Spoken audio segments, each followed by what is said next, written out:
Pussycat Dolls, I had learned so much about being resilient within the industry anyway, but now there's this whole new journey of figuring out how to prove yourself enough to stay in this group, because there was 12 girls when we signed to the record label, and they were making cuts left, right, and center, trying to figure out what the group was going to be.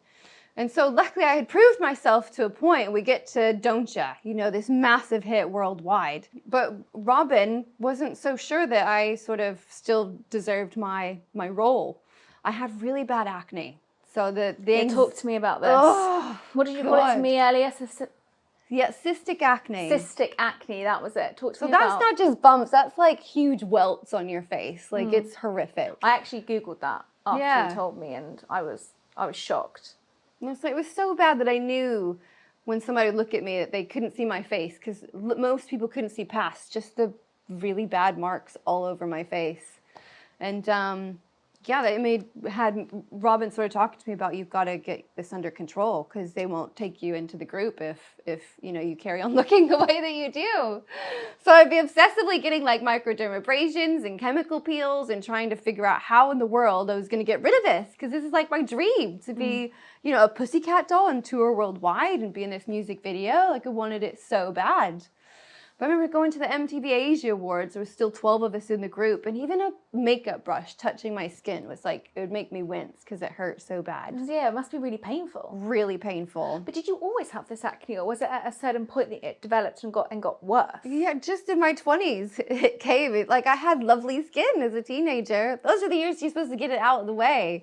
But there I was, you know, facing what I felt like was my destiny, having to deal with this and having the pressure of a record label and the owner of the Pussycat Dolls brand all coming at me like, you need to sort this. So I remember even being on Accutane, and the dose we were taking was like unbelievable, because the doctor was even getting calls from the business dealings of the dolls saying, can we sort this? So I mean, the dosage was really high. I have to take blood tests, making sure my organs weren't failing, all to like get rid of this cystic acne. And to the point that, you know, we did the Don't Ya video. There's another girl in the video, Clodagh, brilliant dancer, great performer. And so her and I were kind of being looked at as whether we were going to be in or out, or one of us was going to be in. So most of the group shots in the Don't Ya video for Pussycat Dolls, I'm not in. And if I am, I'm way back in the back. Because they wanted to make me sort of disposable at that point. They just weren't so sure. But that, you talk about resilience. So I mean, that is resilience. I went into, Orbe was doing hair at the time, rest in peace. He was an unbelievable creative. And he gave me this mohawk.